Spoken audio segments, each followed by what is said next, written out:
भीलवाड़ा की जिस जनरेशन की तरफ से, पूरे भीलवाड़ा के नौजवानों की तरफ से हनुमान जी बेनीवाल का स्वागत और मान सम्मान।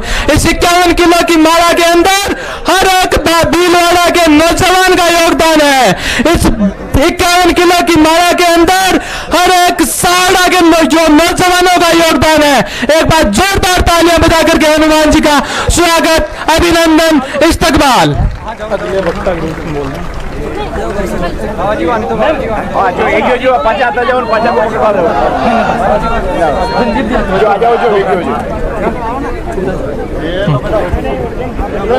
ये भारतीय संस्कृति की आन बान और शान के बाद ये 51 किलो की माला भीलवाड़ा की जिस जनरेशन की तरफ से हनुमान बेनीवाल का बहुत बहुत स्वागत, अभिनंदन, इस्तकबाल। और अब अगले वक्ता के रूप में मेरा निवेदन रहेगा राष्ट्रीय लोकतांत्रिक पार्टी के प्रदेशाध्यक्ष भोपालगढ़ से विधायक आदरणीय पुखराज जी गर्ग से मेरा निवेदन रहेगा कि अगले वक्ता के रूप में वो अपना उद्बोधन हमारे बीच में रखें। एक बार जोरदार तालियां बजा करके पुखराज जी का सहाड़ा भीलवाड़ा की सरजमी के ऊपर बहुत बहुत स्वागत, अभिनंदन, इस्तकबाल।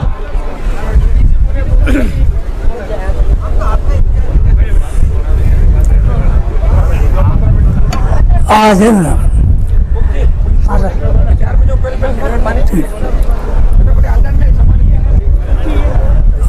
मेवाड़ की इस वीरों की धरती पर गंगापुर के अंदर राष्ट्रीय लोकतांत्रिक पार्टी के प्रत्याशी भाई बद्रीलाल जी जाट के समर्थन में आयोजित राष्ट्रीय लोकतांत्रिक पार्टी चुनावी सभा के अंदर मंच पर विराजमान हमारे राष्ट्रीय लोकतांत्रिक पार्टी के राष्ट्रीय संयोजक और गरीब किसान और दलित के मसीहा राजस्थान के शेर श्री हनुमान जी बेनीवाल साहब, सम्मानित मंच और विभिन्न गांवों से दूर राजधानी से पधारे हुए युवा साथियों, बुजुर्गों, मातृशक्ति, आप सभी का मैं राष्ट्रीय लोकतांत्रिक पार्टी प्रत्याशी परिवार की तरफ से इस जानदार शानदार सभा के अंदर हार्दिक अभिनंदन करता हूँ, स्वागत करता हूँ। साथियों, आपको पता है कि इस राजस्थान के अंदर भारतीय जनता पार्टी और कांग्रेस ने पिछले 70 साल से जिस तरह से इन्होंने आपस में मिलीजुली का गेम खेल रहे हैं, आपस में 5-5 साल की बारी डालकर सत्ता में आ रहे हैं और लोगों को डरा धमकाकर वोट लेने की इन्होंने अपनी प्रवृत्ति बना रखी है। ये आपने देखा होगा साड़ा के अंदर देश के आजाद होने के 74 साल बाद भी साड़ा के अंदर ये स्थिति है। कोई प्रत्याशी निर्दलीय फार्म नहीं भर सकता है, वो चुनाव नहीं लड़ सकता है, वो अपनी बात नहीं कह सकता है। ऐसा जो माहौल इन दोनों पार्टियों ने बनाया है, इस माहौल में इस व्यवस्था को, ऐसे माहौल को, इस व्यवस्था को परिवर्तन करने के लिए हमारे राष्ट्रीय लोकतांत्रिक पार्टी के राष्ट्रीय संयोजक भाई हनुमान जी बेनीवाल साहब ने नई पार्टी बनाई और इस पार्टी का जो मुख्य ध्येय है वो इन पार्टियों ने जो एक भ्रष्ट व्यवस्था स्थापित कर रखी है, इस भ्रष्ट व्यवस्था को परिवर्तन का संकल्प इस पार्टी ने लिया है। हमारे राष्ट्रीय संयोजक हनुमान जी बेनीवाल साहब हमेशा गरीब किसान और दलित के लिए हमेशा सड़क से लगाकर संसद तक और विधानसभा में भी इन्होंने हमेशा गरीब दलित और किसान की आवाज उठाई है। मैं आपको विश्वास दिलाना चाहूंगा, केंद्र की सरकार जो किसानों के विरोध में काले 3 कानून लेके आई, आपने देखा होगा समाचार के माध्यम से और टीवी के माध्यम से, राजस्थान से 25 MP है, लेकिन एकमात्र सांसद आपके संहिता, आपके लोकप्रिय किसान, दलित और गरीब की हमेशा बात करने वाले भाई हनुमान जी बेनीवाल साहब ने किसानों के इस काले कानूनों के विरोध में संसद के अंदर आवाज उठाई और इन्होंने किसानों के हित में एनडीए को ठोकर मारकर अपने जो प्रधानमंत्री जी है उनको ये बता दिया कि मैं हमेशा किसानों के हित में किसानों के साथ में रहूंगा, मुझे एनडीए की जरूरत नहीं, मैं किसानों के साथ में सड़क पर बैठूंगा। पुनः आप सभी का स्वागत, अभिनंदन, जय हिंद, जय भारत। बहुत बहुत शुक्रिया। अगले वक्ता के रूप में निवेदन रहेगा राष्ट्रीय लोकतांत्रिक पार्टी से सहाड़ा के प्रत्याशी रहे बद्रीलाल जी जाट से संक्षिप्त में अपना उद्बोधन रखेंगे।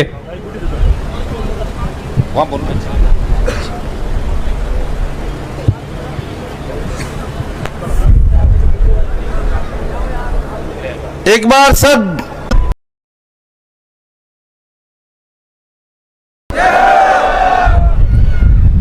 देवनारायण भगवान की, हनुमान जी महाराज की। यहाँ मंच पर आसीन सभी पार्टीगण, पदाधिकारी, श्रीमान हनुमान जी भाई साहब, प्रदेश अध्यक्ष जी, संपूर्ण मंच और मेरी विधानसभा से बहुत दूर दूर से पधारे हुए हमारे बुजुर्ग, माता पिता तुल्य बुजुर्गगण, माताएं, बहनें और जवान साथियों, आए हुए मीडिया कर्मी, मैं आप सबका बहुत बहुत आभारी हूं, तहे दिल से सम्मान करता हूं कि आप सब लोग यहां पधारे। ये विधानसभा का जो चुनाव है ये उपचुनाव है और नई खेती हमेशा गर्मी के टाइम में या जो ऑप्शन होता है उसमें ही होती है। इस उपचुनाव में आपको जो भी यहाँ सत्ताधारी दल हैं या जो रहे हुए हैं उन सभी को एक ही चीज बताना है कि आप हमें बाहर से डरा सकते हैं, धमका सकते हैं, लेकिन जब हम ईवीएम में बटन दबाएंगे कोई नहीं डरा पाएगा। समझाएंगे, 1000 आदमी आएंगे, सब समझाएंगे, लेकिन आपको क्या करना है आप सब अच्छी तरह भली भांति जानते हैं। पिछली जितनी भी सरकारें आई है या जितने भी हमारे जनप्रतिनिधि रहे हैं, मैं किसी पे व्यक्तिगत आक्षेप नहीं करूंगा। आप सब खुद सब समझदार हैं कि किसने क्या किया और नहीं किया, ये सब बताने के लिए नहीं। मैं तो सिर्फ और सिर्फ मेरी बात करूंगा, जो कहूंगा खरा करूंगा और जो करूंगा वो भी खरा करूंगा। आप सब लोगों के बीच जब आप मुझे आवाज देंगे मैं हर समय उपलब्ध रहूंगा और मुझसे जितना बन सकेगा, आप चुनाव जीतूंगा तो भी करूंगा और नहीं जीतूंगा तो भी करूंगा, हमेशा आपके बीच में रहूंगा। आपसे हाथ जोड़कर, क्योंकि आज मैं आपसे कुछ मांगने आया हूं, आप सब लोगों से विनती करता हूं, सबको आपने किसी को 3 बार, किसी को 2 बार, किसी को 4 बार मौका दिया है, बनाया है, आगे पहुंचाया है। मैं आप ही का बेटा हूं और आप ही के बीच से नमन करता हूं कि एक बार सेवा का मुझे मौका दो। आप सिर्फ और सिर्फ एक बार सेवा का मौका दो। मुझसे जो बनेगा मैं आपके लिए सब कुछ करूंगा और हर समय आपके बीच उपस्थित रहूंगा। बोलिए खजूरिया शाम की। बहुत बहुत शुक्रिया। दोस्तों, मैं आवाज देने जा रहा हूं उस शख्सियत को जो अक्सर एक बात कहते हैं कि हादसों की इज्जत पे क्या मुस्कुराना छोड़ दें, जलजलों के खौफ से क्या घर बसाना छोड़ दें। हमें मालूम है इस राह की दुश्वारियां, मगर दुश्वारियों की वजह से क्या इस राह पे चलना छोड़ दें। इस राह पे चल पड़े हैं, पूरे राजस्थान के साथ संपूर्ण उत्तरी भारत में एक अपनी अलग पहचान बना चुके हैं।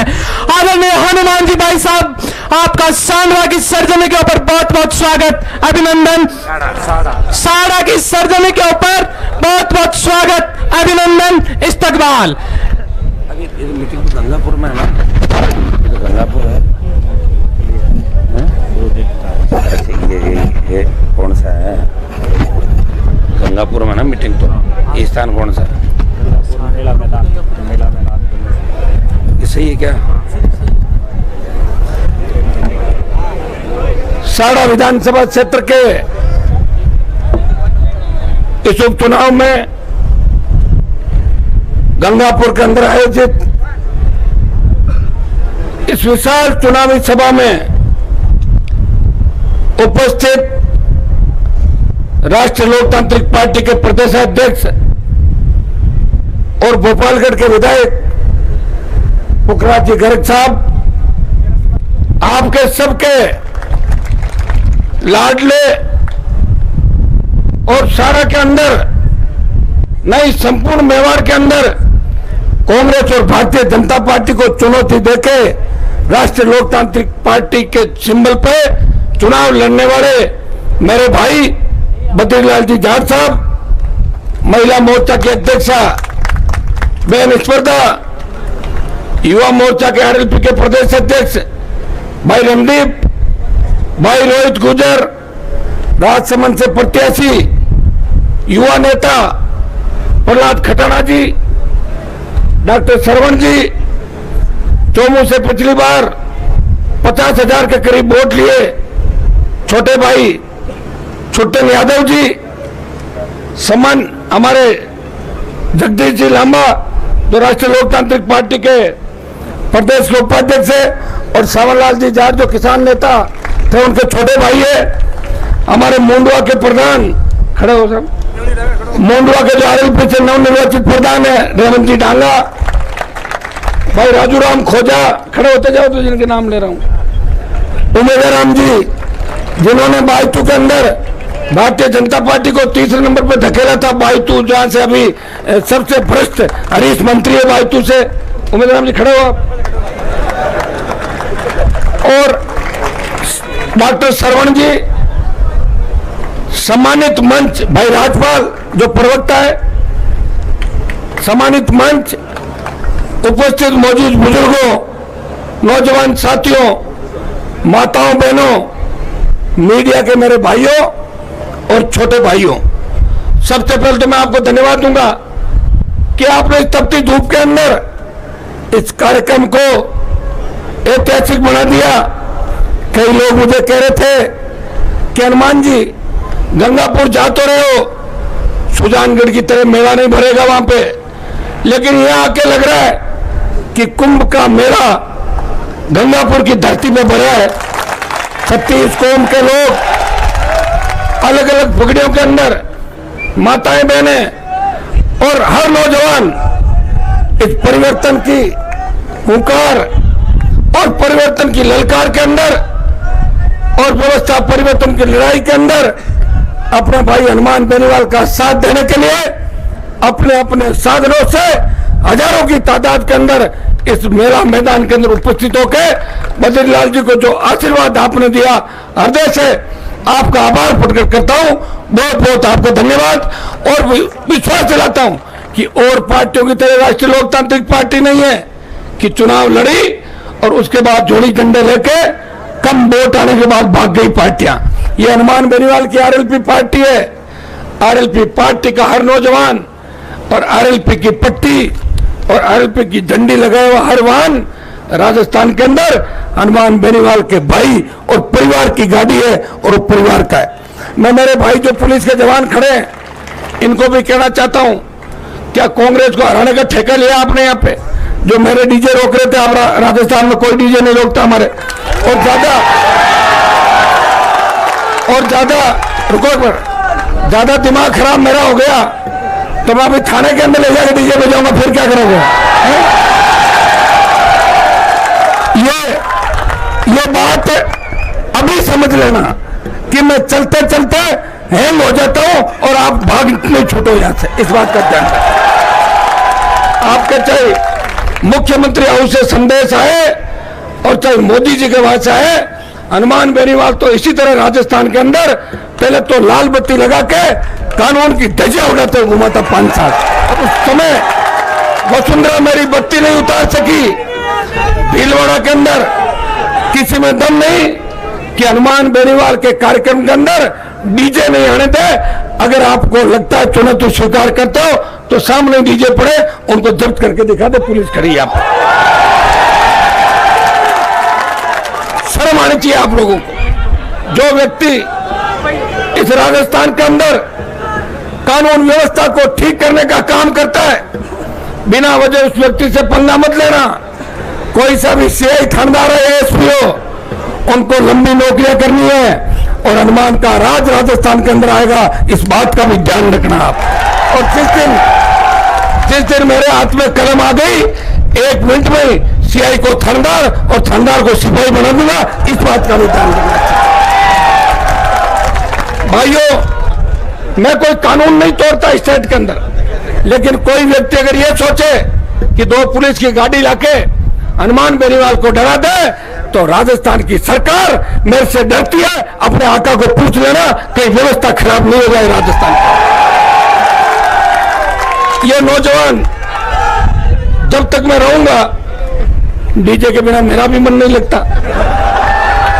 डीजे जब बजता है तभी मुझे जोश आता है, और मैं तो ये चाहता हूं कि मैं डीजे को लोकसभा के अंदर लेके चला जाऊं। मैं विधानसभा तक तो डीजे लेके चला गया था, और मेरी अगर इच्छा हो गई तो लोकसभा के अंदर भी डीजे ले जाने से मुझे देश की सरकार भी नहीं रोक सकती। इसलिए अपना अपना काम करो, ये सर करके, और अपना काम करो, मोबाइल बंद करो। कोई दिक्कत में मत फंस जाना। बड़े नेताओं के और बड़े अधिकारियों के चक्कर में दिक्कत हो जाएगी, फिर बाद में ब्लड प्रेशर, शुगर की गोलियां खाते घूमोगे, इस बात का भी ध्यान रखना। भाइयों, साड़ा विधानसभा क्षेत्र के उपचुनाव के अंदर गंगापुर में हमारे 2-3 प्रमुख जयकारों के साथ अपनी बात करूंगा। जो यहाँ के प्रमुख, जिनकी पूजा आप करते हो, खजूरिया श्याम की, वीर तेजाजी महाराज की, देवनारायण भगवान की, सांवलिया सेठ की, चारभुजा नाथ की, रामसा पीर की, बाकी जयकारे मैं जब साड़ा में घूमूंगा तो जो बाकी बचे गाऊंगा मैं और लगाता रहूंगा। भाइयों, लोग कांग्रेस और भारतीय जनता पार्टी से कितने डरते हैं, ये मैंने साड़ा के अंदर देखा। जो आपके, क्या नाम था उनका, फार्म उठा रहे हो, पितलिया, पितलिया जी, मैं तो चाह रहा था कि पितलिया जी आरएल पीछे चुनाव लड़ ले। बच्चे कह रहे थे, जब बद्रीलाल जी से बात नहीं हुई तो बच्चे मुझे रोज फोन करते थे कि भाई साहब कैंडिडेट पकड़ के ला रहे। मैंने कहा कौन है? बोले पितलिया जी। मैंने कहा पितलिया जी मतलब क्या पीतल का काम करते हैं, क्या करते हैं? बोले साहब इन्होंने 30,000 वोट लिए थे और ये पक्के जीतेंगे। मैंने कहा भाई आप लोगों की इच्छा है तो मैं तो आ जाऊंगा, उनके लिए वोट मांग लूंगा।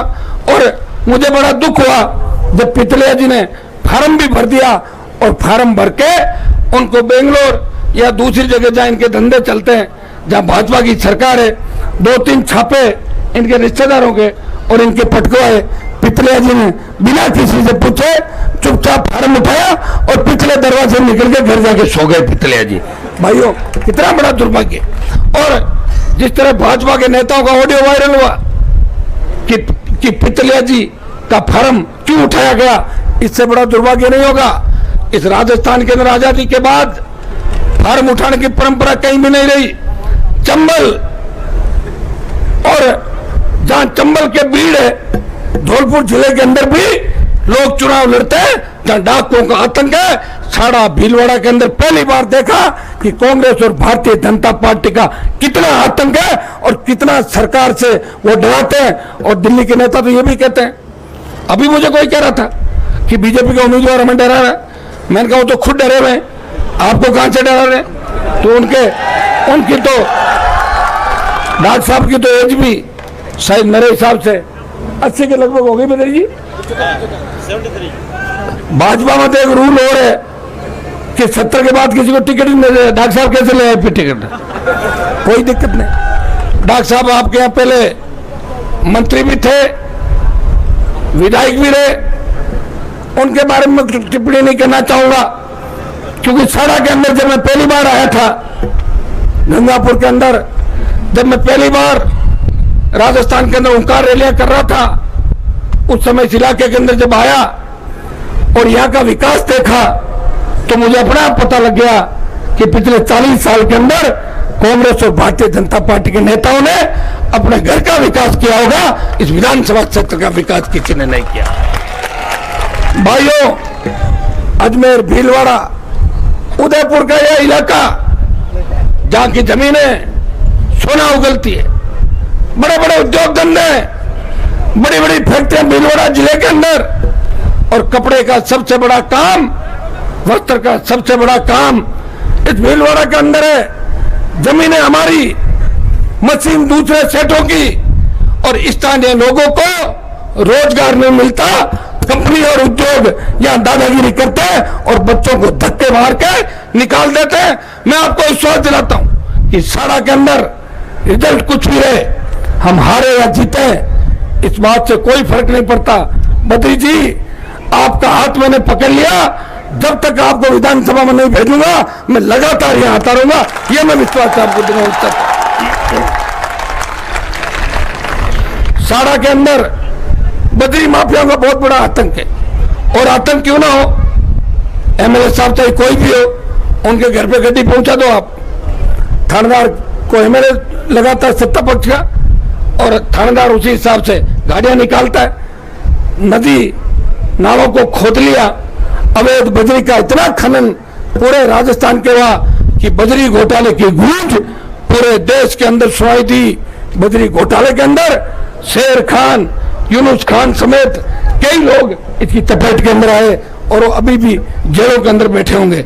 और उसमें अशोक सिंघवी जो सरकार के बहुत बड़े मंत्री थे, उनको भी सरकार के बहुत बड़े अधिकारी थे, उनको भी लंबे समय तक जेल के अंदर रहना पड़ा। लेकिन नेताओं पे आंच नहीं आई, क्योंकि बजरी घोटाले की जांच सीबीआई ने नहीं करी, स्टेट की एजेंसियों ने करी। और स्टेट की कोई एजेंसी गहलोत वसुंधरा के मिलाजुली के खेल के अंदर इस गठबंधन में, जहां लोकायुक्त की ताजा रिपोर्ट ने, ये मीडिया के भाइयों के लिए काम की बात है, लोकायुक्त की जो ताजा रिपोर्ट है उसमें 1 दर्जन मुकदमे वसुंधरा और अशोक गहलोत के मुख्यमंत्री कार्यकाल के अंदर वो घोटाले के खिलाफ एफआईआर करने के आदेश देने की बात लोकायुक्त ने की, लेकिन कभी सीएम के खिलाफ मुकदमा दर्ज नहीं हुआ।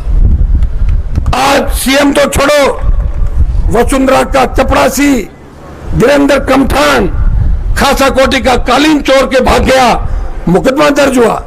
कमठान से पुलिस ने पूछताछ नहीं की, और उस मुकदमे में एफआईआर भी लग गई, और कालीन का पता ही नहीं कि कालीन को कहां ले जाके बेच दिया। यह राजस्थान है। इस राजस्थान में वसुंधरा गहलोत का मिलाजुली का खेल 22 साल से आप देख रहे हो।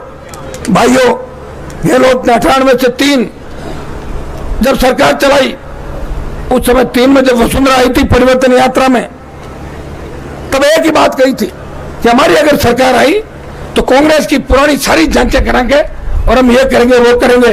वो चीज तो भूल गए, गहलोत से हाथ मिला लिया, और 3 से 8 के अंदर सबसे ज्यादा जमीन के घोटाले अगर देश के अंदर हुए तो राजस्थान के अंदर सबसे ज्यादा जमीन के घोटाले हुए, जिसमें प्रताप सिंह भी जो नगरीय विकास मंत्री था, वो तो मुझे पिछली बार कहता था, मेरे साथ विधायक था, जब उसको मंत्री ने बनाया तब कहता था, हनुमान जी मैं तो खामों का बदनाम हो गया, मेरे पास तो 10% आता था, 90% तो मैडम सीधा ही ले लेती थी लोगों से। उसके बाद 8 के अंदर गहलोत आए वापिस, तब गहलोत ने कहा कि मेरी सरकार बनेगी, मैं आयोग बनाऊंगा, आमेर की हवेलियों से लेके राजस्थान के अंदर जहां जहां भी भ्रष्टाचार हुआ उनकी जांच करा के भारतीय जनता पार्टी के नेताओं को जेल के अंदर डालूंगा। भाइयों, सरकार गहलोत की आई, माथुर आयोग बना, और माथुर आयोग बनने के बाद चालू भी नहीं हुआ, और सुप्रीम कोर्ट ने इंक्वायरी एक्ट की बात बता के माथुर आयोग को रद्द कर दिया कि माथुर आयोग की गलत बना है। कितनी बड़ी बात हो गई। और 13 के अंदर फिर वसुंधरा जी वापिस आई और 18 में गहलोत ने वही बात वापिस कही कि अब की बात सरकार आने दो, मैं जांच करा दूंगा। जांच तो छोड़ो, सुप्रीम कोर्ट ने कहा कि वसुंधरा का बंगला खाली कराओ। अशोक गहलोत बोला नहीं, मैडम के बिना मेरा मन नहीं लगता, मैं सामने रखूंगा इसको। और अपने सामने वाला बंगला एक नया कानून बना दिया सुप्रीम कोर्ट के खिलाफ। वसुंधरा जी नहीं जाएगी, ये तो यही रहेगी। मुझे लग रहा है दोनों यूनिवर्सिटी कॉलेज के अंदर या तो साथ पढ़ते होंगे कहीं कहीं, बाकी इतने प्रीत तो कौन निभाता अपनों के लिए। और अब जब गहलोत की सरकार गिर रही थी, तब गहलोत की सरकार अगर किसी ने बचाई तो वसुंधरा ने 20 विधायक अशोक गहलोत को देखे उनकी डूबती हुई नाव को किनारे तक लगाया था। ये पूरा देश जानता है, पूरा राजस्थान जानता है। भाइयों, छाड़ा विधानसभा क्षेत्र के उपचुनाव के अंदर एक ही संदेश आपको देना है, कांग्रेस अगर जीतती है तो मैसेज जाएगा, धन बल और सत्ता के बल पे कांग्रेस जीत गई, पुलिस वाले भी श्रेय ले लेंगे। हमने साहब, आईजी साहब, डीजी साहब, हमने आपको इतने वोट नहीं फोड़ने दिए। बीजेपी आरएलपी के डीजे जब्त कर लिए, गाड़ियों को रोक लिया और वोट रोक लिए। ये भी अपनी पीठ थपथपाने के लिए जाएंगे। और अगर बीजेपी जीती तो ये मैसेज जाएगा कि किसान आंदोलन का राजस्थान में कोई असर नहीं है। किसान आंदोलन के लिए आपके भाई ने पड़ोसी हुई थाली को ठोकर मारी।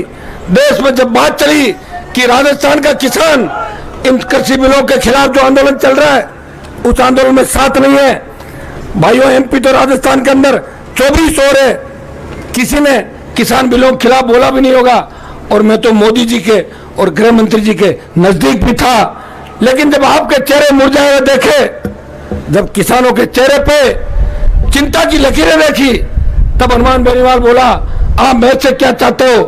कहा कि आप जयपुर से दिल्ली का हाईवे जाम कर दो। किसान नेताओं ने बोला अपने आप मोदी जी मान जाएंगे। एक बार 15,000 लोग लेके गया, शाहजहांपुर बॉर्डर को जाम किया और दूसरी बार 1 लाख संख्या के अंदर शाहजहांपुर बॉर्डर की तरफ गया। और भाइयों, एनडीए को ठोकर मारी। जिस तरह बच्चा फुटबॉल को किक मारता है, मैंने एनडीए को किक मार के किसानों के साथ सड़क पर बैठ गया। सत्ता को ठोकर मारने का उदाहरण देश में 2 व्यक्तियों ने दिया, या तो अकाली दल के नेता ने इस्तीफा दिया या हनुमान बेनीवाल ने लोकसभा की कमेटियों और एनडीए को ठोकर मारी। मंत्री तो मैं था नहीं, अगर होता तो मंत्री पद भी छोड़ता। मेरे पास तो लोकसभा की कमेटियां थी और एनडीए था, उसको धक्का दे दिया मैंने और आपके लिए सड़क पे आ गया। ट्रैक्टर चला के भी दिल्ली तक लेके गया। मैं धन्यवाद दूंगा मेरी सारी टीम जो शाहजहांपुर बॉर्डर पे देश का एकमात्र सांसद था। लोग तो बयान देते थे, अकाली दल ने भी इस्तीफा दिया था। सड़क पे अकाली दल वाले नहीं बैठे एमपी, सड़क पे तो एक ही व्यक्ति बैठा था। जब आपके दूसरे नेता 2-2 रजाई ओढ़ के ठंड के अंदर सोते थे, उस वक्त आपका ये भाई अपने परिवार से दूर 500 किलोमीटर दूर शाहजहांपुर बॉर्डर पे किसानों के मान और सम्मान की लड़ाई लड़ रहा था। पूरे देश के अंदर बात चली कि हिंदुस्तान की राजनीति के अंदर 2 ही मजबूत व्यक्ति है, एक तो अकाली दल जिन्होंने एनडीए को ठोकर मारी और एक राष्ट्रीय लोकतांत्रिक पार्टी जो राजस्थान के किसी किसान के बेटे ने बनाई है। वो मोदी जी के पद को ठुकरा के अपने भाइयों के साथ चला गया। भाइयों, जब देश के अंदर मैंने राजस्थान का मान और सम्मान बढ़ाया तो साड़ा के अंदर हाथ जोड़ कर अपील करता हूं, हनुमान बेनीवाल को मजबूत करना, कांग्रेस और भारतीय जनता पार्टी को पछाड़ देना, यह काम अगर आप करोगे तो निश्चित रूप से संदेश दिल्ली तक जाएगा, ये मुझे पूरा भरोसा है। और बीजेपी कांग्रेस जीत गई, संदेश कहीं भी नहीं जाएगा। एक मैसेज ये जाएगा कि राजस्थान में तीसरी ताकत खड़ी नहीं हो सकती। सुजानगढ़ की सीट तो राष्ट्रीय लोकतांत्रिक पार्टी के खाते में आ चुकी है, उसकी चिंता आप छोड़ दो। राजसमंद के अंदर भी हमारे प्रत्याशी खड़े हो, प्रहलाद जी खटाना कड़ी टक्कर ले रहे। अभी प्रहलाद जी कह रहे थे, मैंने कहा सुस्त कैसे हो रहे हो कि भाई साहब आप नहीं आए। मैंने कहा आप नौजवान हो, इतना अच्छा बोलते हो, सारे नौजवान राजसमंद में आपके साथ है, दोनों पार्टियों से दुखी है। राजसमंद के भीलवाड़ा के आधे से ज्यादा मुद्दे तो लोकसभा में मैं उठाता हूं, और विधानसभा में जब विधायक था तो तमाम राजस्थान के मुद्दे उठाता था, नौजवानों के लिए, बेरोजगारों के लिए, और संपूर्ण किसानों की कर्ज माफी, फ्री बिजली, बेरोजगारों को बेरोजगारी भत्ता, टोल मुक्त राजस्थान की बात अगर किसी ने की तो खींवसर के उस समय के विधायक और नागौर के सांसद ने इस व्यवस्था परिवर्तन की लड़ाई का आगाज किया, और ओंकार नागौर की धरती से भरी मध्य प्रदेश के अंदर किसानों का आंदोलन हुआ, महाराष्ट्र के अंदर आंदोलन हुआ, किसानों ने सीने पे गोलियां खाके कर्ज माफी के आंदोलन को देश के अंदर हवा दी।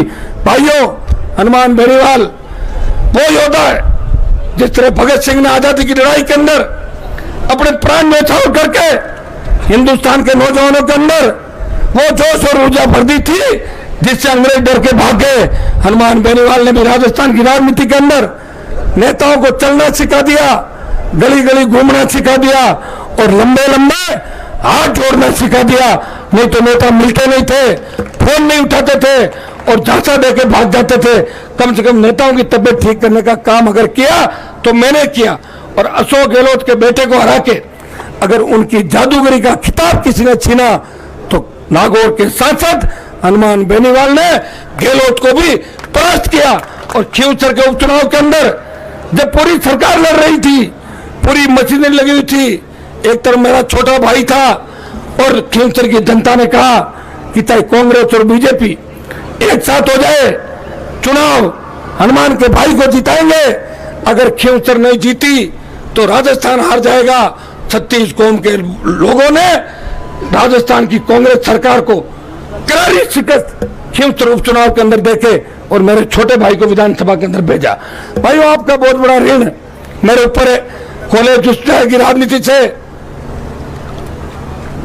विधानसभा का जो सफर मैंने तय किया, हमेशा एक ही बात मन में रखी कि जो मेरे पास आएगा उसकी आवाज उठाऊंगा, चाहे वो किसी भी जाति का हो, किसी भी धर्म का हो। हनुमान के घर पे जो आ गया वो उसका भाई है और 24 घंटे आपकी सेवा करता रहा। और इसी का परिणाम है कि राजस्थान के अंदर प्रधानमंत्रियों की भी रैलियां इतनी बड़ी नहीं हुई जितनी ओंकार रैलियां हनुमान बेनीवाल की हुई।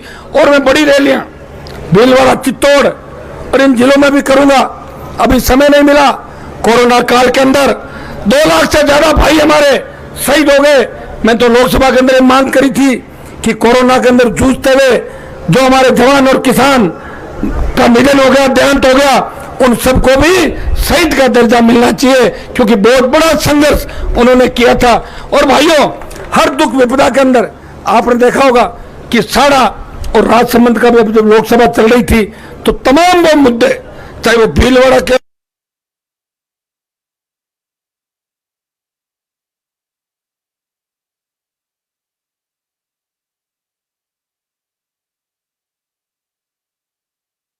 संख्या लेके एक कोने के अंदर बैठी थी। कांग्रेस जब भी वसुंधरा विधानसभा में आती तो पैर छूने के लिए भागते थे। मैडम प्रणाम, अच्छा आप कैसे हो? ठीक हूँ, 2 बदली कर देना मेरी। ठीक है, कर दूंगी, आ जाना। उस समय अकेला व्यक्ति हनुमान बेनीवाल वसुंधरा को ललकारता था, और जब भी खड़ी होती तो मैं मेरी सीट पे खड़ा होकर बोलता, नीचे बैठो वसुंधरा जी। तो कहती इनको बाहर निकालो। मैंने कहा निकाल दो, क्या फर्क पड़ता है। 5 बार निलंबित हुआ और 40 बार राजस्थान की विधानसभा से मार्शलों ने मुझे उठा के बाहर निकाला, लेकिन मेरा कोई रंग काला नहीं पड़ गया उसे। मैं आपके लिए लड़ता रहा। और हिंदुस्तान की सबसे बड़ी पंचायत के अंदर जब मैं एनडीए के साथ बैठा तो मैं सत्ता के साथ था, मेरा मन वहां कम लगता था। जैसे विपक्ष के लोग नारे लगाने आते, मैं कई बार मेरी सीट से उठ जाता। फिर मुझे याद आता मैं तो एनडीए में हूं, अभी तो नारे नहीं लगाऊंगा। फिर एक किसान बिल आए और मेरी वो इच्छा भी पूरी हुई। राष्ट्रपति के अभिभाषण पे देश का पहला सांसद हूं जिसने राष्ट्रपति का अभिभाषण रोकने का प्रयास किया। और बजट में भी 10 मिनट तक वित्त मंत्री को 2 बार पानी पीना पड़ा और नीचे बैठ गई और प्रधानमंत्री विचलित हो गए। हनुमान जी अब तो जाओ, आपको पूरे देश ने देख लिया। तो भाइयों, मैं जो कहता हूं वो करता हूं, और आपके बीच ये घोषणा करके जा रहा हूं कि बद्रीलाल जी को मजबूती आप देना। अगर इनको विधायक बना दोगे तो सत्ता के विधायकों में जितनी नहीं चलती उससे ज्यादा बद्रीलाल जी का फोन इस भीलवाड़ा के अंदर चलेगा। और तो और ये भीलवाड़ा के कलेक्टर एसपी को भी फोन करेंगे, अजमेर के आईजी को भी फोन करेंगे, वो भी उनको इतना सम्मान देगा जितना सत्ता पक्ष विधायकों को नहीं मिलता। और बद्री जी अगर हार भी जाते हैं तो भी ये मेवाड़ के स्थापित नेता हो जाएंगे, यह भी तय है। इतना प्यार प्रेम और आशीर्वाद जो आपने मोदी जी को दिया है, ये तो तय हो गया कि भारतीय जनता पार्टी तो तीसरे नंबर में चली गई। यहां पे मुख्य मुकाबला कांग्रेस और राष्ट्रीय लोकतांत्रिक पार्टी का। अभी गाड़ी में मैं आ रहा था, एक बड़े किसान नेता का टेलीफोन आया कि आपकी अशोक गहलोत से सेटिंग हो गई क्या? मैंने कहा क्या हो गया, कैसे? क्या आप चुनाव लड़ा रहे हो ना? तो मैंने कहा मैं चुनाव लड़ने के लिए तो पार्टी बनाई मैंने, क्या मैं इंतजार करूं? आप तो अपना शोषण कराते 50 साल बिता दिया आपने, और थोड़े दिनों बाद समाचार आएगा कि फला नेता का निधन हो गया। ये आएगा और क्या? लड़ तो सकते नहीं हो, घरों में पड़े हो, पैसा कमा लिया, संघर्ष करने की क्षमता नहीं। विदेश बच्चों को पढ़ने के लिए भेज दो, विदेश यात्राएं करो, स्विमिंग करूंगा, वो करूंगा, मौज मस्ती करूंगा, तो भैया जयकारे नहीं लगेंगे, फिर तो गहलोत की चप्पल उठानी पड़ेगी। मैंने देखा राजस्थान के अंदर हमारे बहुत से किसान नेताओं को जो अपने माँ बाप की इज्जत नहीं करते, कोई वसुंधरा को मम्मी कहता है और कोई गहलोत को पापा कहता है। राजस्थान के अंदर ये हनुमान बेनीवाल है जो आपका भाई है, जिसने नई पार्टी बना के ये संदेश दिया और नौजवानों को एक लक्ष्य दिया, उठाओ, रोजगार से पहले, डिग्री से पहले रोजगार की गारंटी, कानून का राज राजस्थान के अंदर। गांव का गरीब आदमी थाने तहसील में जाएगा तो थानेदार तहसीलदार खड़ा होकर बोलेगा, बाबा चाय पियोगे या ठंडा, बिराजो, आपका काम कर रहा हो। यह व्यवस्था हनुमान बेनीवाल कर सकता।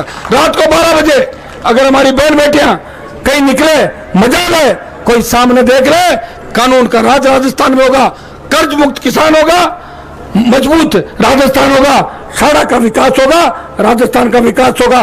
भाइयों, पुनः हाथ जोड़ के निवेदन करता हूं कि हनुमान बेनीवाल का मान और सम्मान रखना और बद्री जी का रखना, पुखराज जी गर्ग। कई लोग मेरे में जातिवाद का आरोप लगाते हैं, लेकिन मैं 3 विधायकों के साथ 18 में जीता, 25 जगह अच्छे वोट लिए, छुट्टन से लेके सब बेटे पुखराज जी गर्ग जो मेवाड़ समाज से आते हैं, मेरी पार्टी के प्रदेश के अध्यक्ष है। अभी जो चुनाव लड़ा मैंने सुजानगढ़ के अंदर नाइक जाति को प्रत्याशी बनाया, जिनको पहली बार चुनाव लड़ने का मौका मिला, 30,000 वोट है, लेकिन कोई पार्टी टिकट नहीं देती। प्रहलाद खटाना जो राजसमंद से चुनाव लड़ रहे नौजवान है, गुर्जर समाज से आते हैं। भाइयों, हनुमान बेनीवाल ने तमाम जातियों का ध्यान रखा और आगे भी भरोसा दिलाता हूं कि साड़ा के अंदर अगर मेरे प्रत्याशी चुनाव लड़ रहे हैं, ये समझ लो मैं खुद साड़ा के अंदर चुनाव लड़ रहा हूं। ये वोट बद्री जी के साथ साथ आप हनुमान बेनीवाल को भी दे रहे हो। साड़ा के अंदर गुर्जर समाज की भी बहुत बड़ी संख्या है। मैं गुर्जर भाइयों से और गाडरी जो गुर्जरों और जाटों के भाई है 36 कौम से ये आह्वान करना चाहता हूं कि मैंने तो गाडरी समाज के चित्तौड़ और प्रतापगढ़ में 2 अध्यक्ष बनाए, हर जगह हर समाज को मौका दिया। और गुर्जर समाज का जब मुख्यमंत्री बनने का मौका आया था, सचिन पायलट को अगर पहला समर्थन किसी ने दिया तो हनुमान बेनीवाल ने बोला कि सचिन पायलट अगर सीएम बने तो राष्ट्रीय लोकतांत्रिक पार्टी समर्थन करेगी।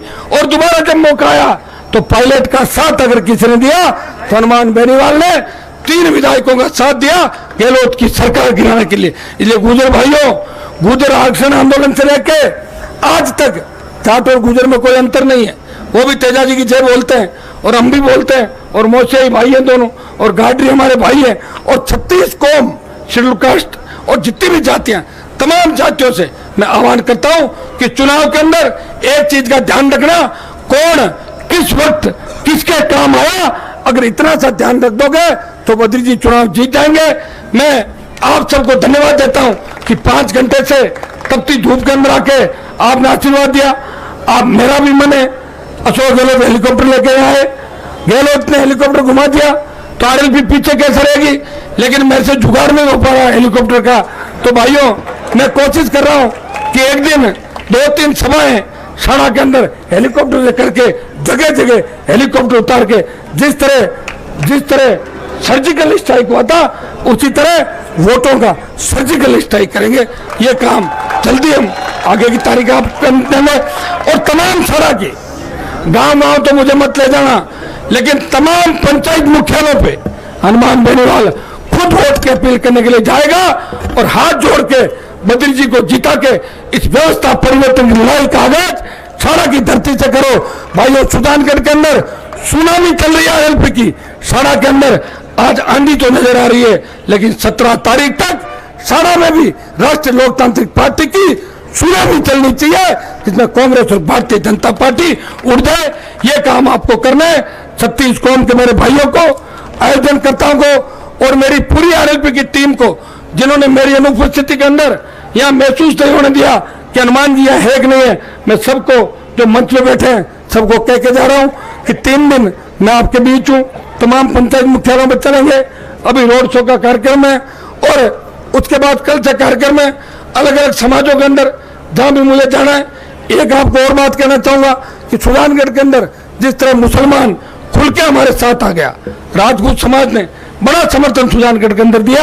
मैं यहाँ भी 36 कौम से अपील करता हूँ, 36 समाजों से अपील करता हूँ कि राजस्थान को बचाने के लिए कांग्रेस और भारतीय जनता पार्टी के गठबंधन को तोड़े और एक नए राजस्थान का निर्माण करें। बहुत बहुत आपको धन्यवाद। बदल जी को आशीर्वाद देना। धन्यवाद। जय हिंद। हनुमान बेनीवाल जिंदाबाद, हनुमान बेनीवाल जिंदाबाद, राष्ट्रीय लोकतांत्रिक पार्टी जिंदाबाद। सारे लोगों से निवेदन है कि वीसी चल रही है, भाई साहब 5 मिनट थोड़ा शांति से रहें।